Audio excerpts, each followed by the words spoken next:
I'm Monica Grimaldo, but everybody calls me Moni. Now, you may have seen him on your phone. You may have seen him all over your Instagram feed. He has a killer new video out. And right here next to me, I get to interview him one-on-one for the first time, is the one and only Tony Shane. Okay then, what it do? I've interviewed quite a handful of people in my time as a TV news reporter, but I've never once interviewed this guy right here. So I'm very excited. Thanks for hanging out with me. Thanks for hanging out with me. For sure.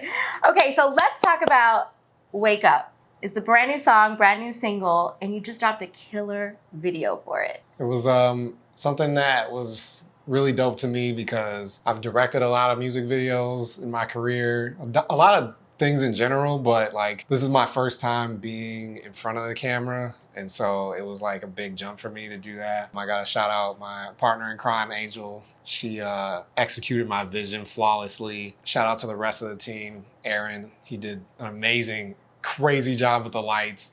Shout out to Chris, he's also on the song. He came through and brought the wifey with him, Drina, who was pregnant at the time and still put on the flyest fit and came through and stunning for us. Shout out to you for coming and doing the thing. My whole behind the scenes crew was phenomenal and I can't wait to do it again. Now, you may have heard his latest album called The Birthday EP. It's streaming everywhere you stream your music, Apple, Spotify, wherever you find it. But let's talk about Wake Up specifically. This is your single, and you describe it, or at least Chris described it in recently. It's kind of like a war chant. It's kind of, it's very aggressive, very motivating. It's almost like the Tony Shane Eye of the Tiger almost. You really kind of get up. Okay then, wake up, get some goals. You better find some business before you wind up in the... Tell us a little bit about that inspiration for that song and kind of how it all tied together.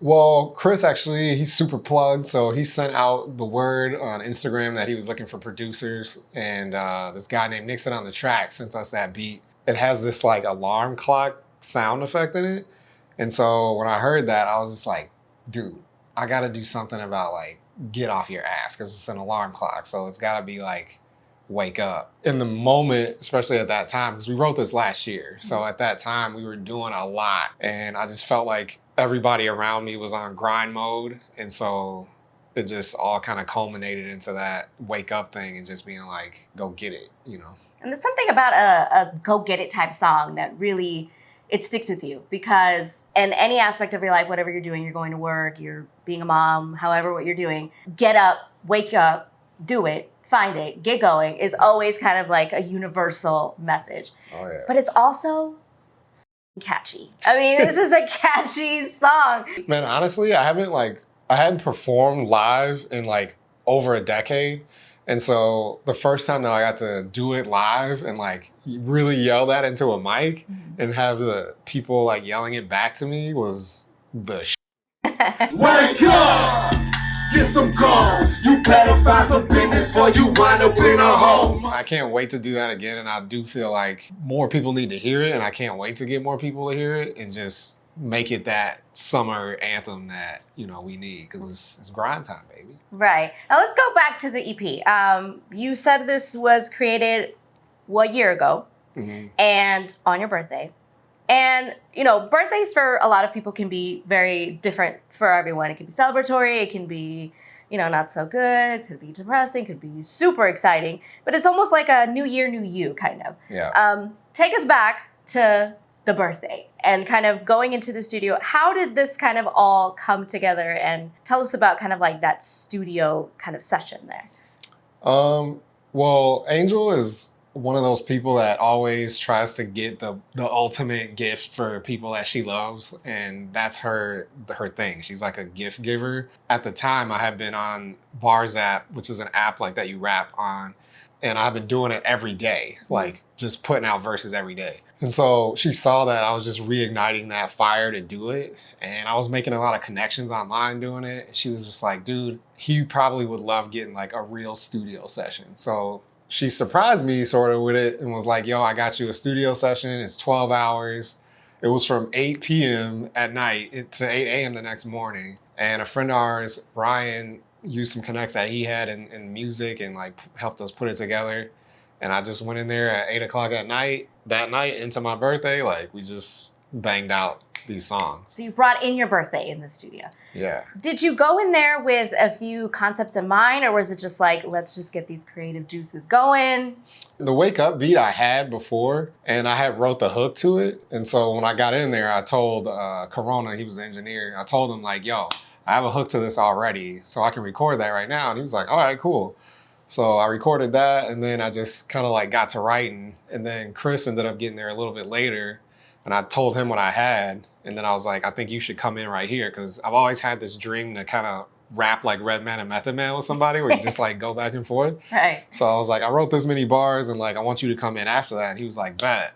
And he just like walked around mumbling a little bit, and then like came up to me and was like, all right, this is what I got. And I was like, oh shit, that's sick. And then I went off of that, and we kind of just went back and forth until we had it, and then we went in and recorded it. So. Now, speaking of Chris, for those of you who may know, Chris Fernandez is also known as 1980 Something Co. online, and he's huge, big deal in the vintage kind of fashion world.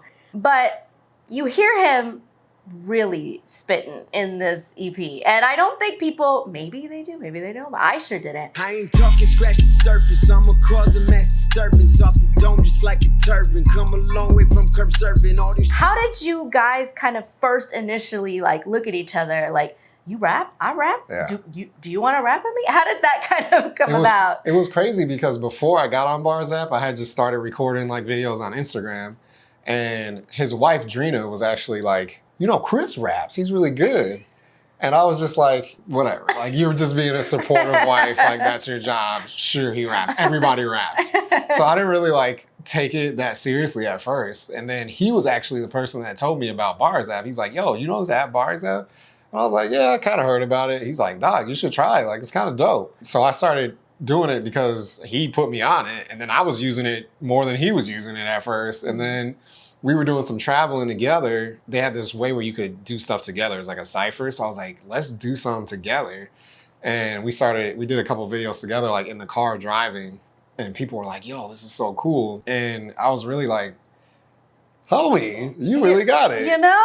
So when I was going to that studio session, I was like, I told Angel, I was like, let's bring Chris here, because like that'll be fun, you know? Yeah. So that was how that came about. And I think it really came through as like, you guys were in there having fun, Yeah. but you guys were also in there not f***ing around. I mean, this was like, these are hard beats, these are dope bars. I mean, it was a good time, and you guys really kind of went in there and executed it. He's different than me, but it's one of those like, I get inspiration from it. So like he raps different, like the way he approaches things is different, and it like inspires me to like do different stuff. And I think vice versa. So it's one of those like symbiotic relationships and like chemistries that just work really well together. So shout out to Chris, man. I really appreciate you. He was very fun to listen to. Even in the studio, I said it, I'm like, you guys sound really, it was like, you ever having like a really good meal and like that like mac and cheese blends with like the sweet potatoes, and it's like, it's good. That's how y'all sounded. Y'all sounded really, like it sounded really good together. But the EP, the birthday EP, is out. It has 5 songs, short and sweet. No, 4 songs, sorry. And it starts off with, I kind of want to go one by one, you know, because they're all incredibly different. It starts off with What the Fuck I Want, which if you have not heard, What the Fuck I Want, banger. certified. Certified. I mean, the beat is incredible. I mean, it's very just, you know, the first time I heard it, I'm like, oh. Yeah.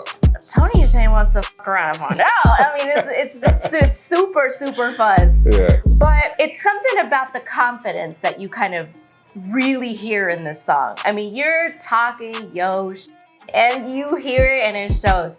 Is it hard to kind of pull that out of you and kind of lay it out in a song, you know, or is it just? I think at that particular moment in time, like I said, we were doing a lot of traveling, and Chris was doing certain events and like appearances, and he, like you said, he's a rock star. So I was kind of like behind him for a lot of it, just watching him be that. And then I would hear some of the stuff he would say in his verses, even on Bars app, and I was like, yo, we are kind of living a rap life to an extent, like, because a lot of the shit you're talking about, like, I was there too. And so it kind of made me realize, like, yo, we're out here. Are we doing this? Yeah, I was like, we're fucking out here. So when I heard that beat, I was just like, man, this song is like one of those songs that you gotta have a thing that makes everybody else feel like they're a part of it. Mm-hmm. So I just was like, what you do for fun? And I was like, that's such a lit idea to just be like, what do you do for fun? And then come up with different like examples of shit that you do for fun. It was like rock a bunch of custom shit. Like we were really doing that. Like people were making us custom things. I said, you know, $100 steak and rice at a table set for 9, me and the entourage.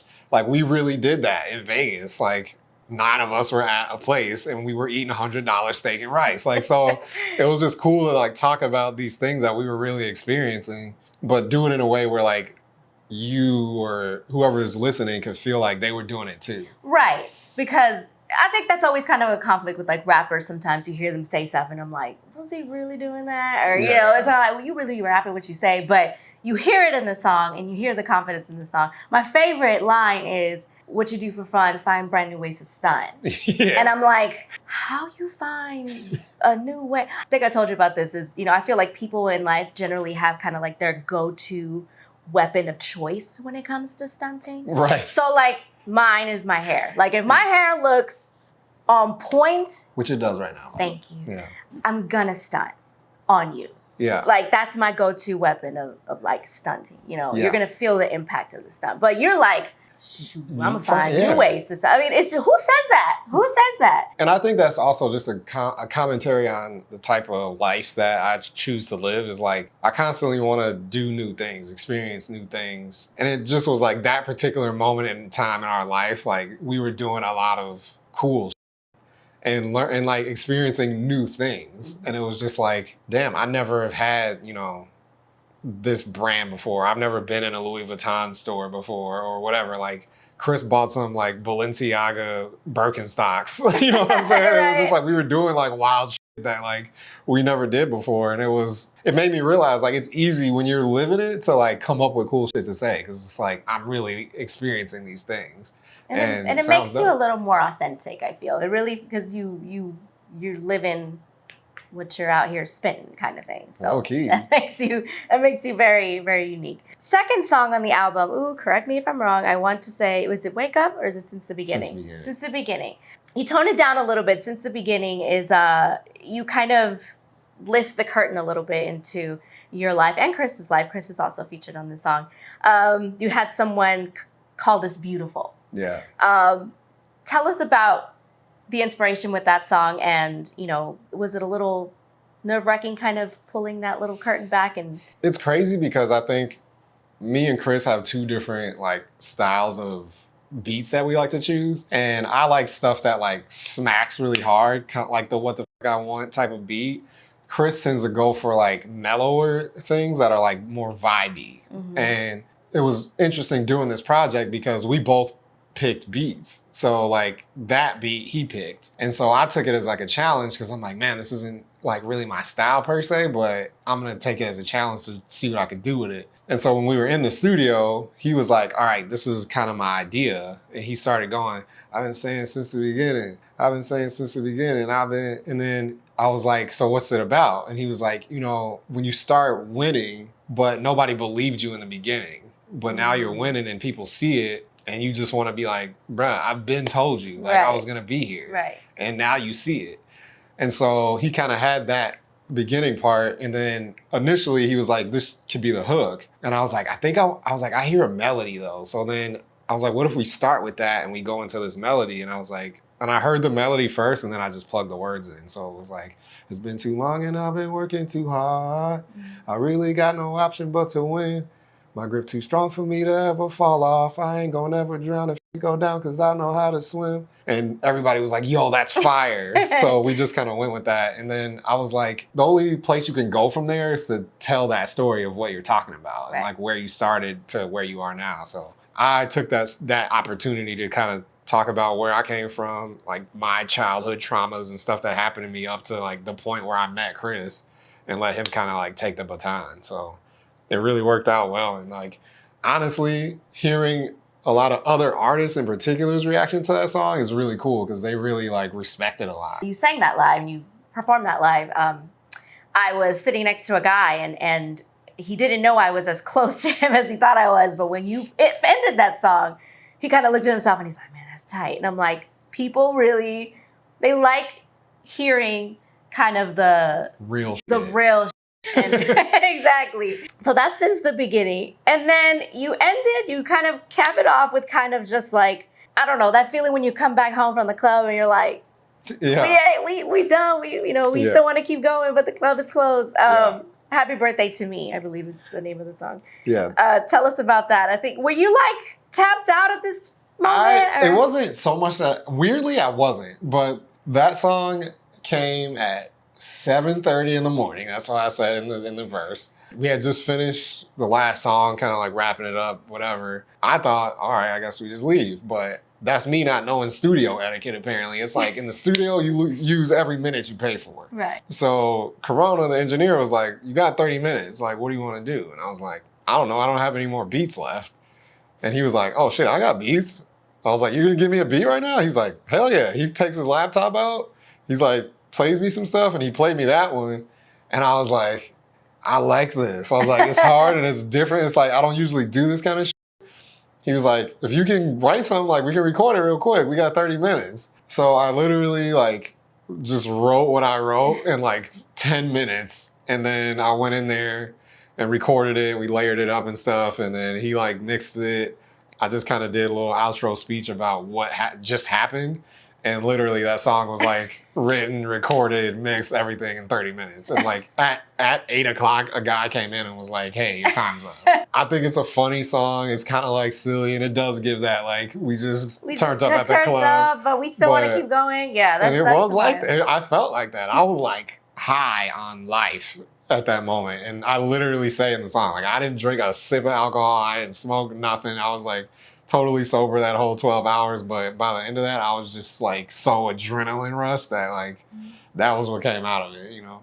And what's exciting to see is you kind of really have been preparing for this moment. I mean, you've been rapping for a long, long time, more than, people know.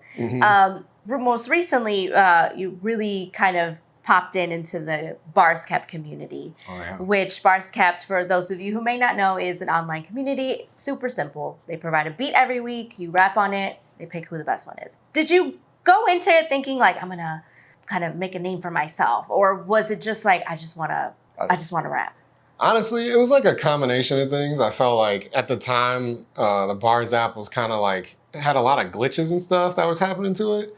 And I was just like, I want to do it where I'm not so dependent on the app itself or on my phone or whatever. And what I was doing before was essentially what I do on bars, on Barkeepers, is like, I record it on my computer and stuff and then like really do it for real. So it gave me an opportunity to kind of function in the way I'm used to functioning. And I knew a couple of people from Bars app had went over there and started doing it. So I was like, let me try this and see like, how it is or whatever. And then I started to understand like the functionality of what it was and how the point system worked and everything like that. And I met all these other guys. I'm like, these guys are cool. And they're from like all over the world. Like some people are from the UK, Australia, like all these places. It is really fun to watch. I think I called it like my little baby American Idol because I'd be like, oh, I like to pick this up, I like to pick this up. But yes, this is your boy Moni Red coming to you live at Tony Shane's album / video, first video release for Wake Me Up. No, it's Wake Up. Wake Up. No, yeah. It's all that. I'm thinking it.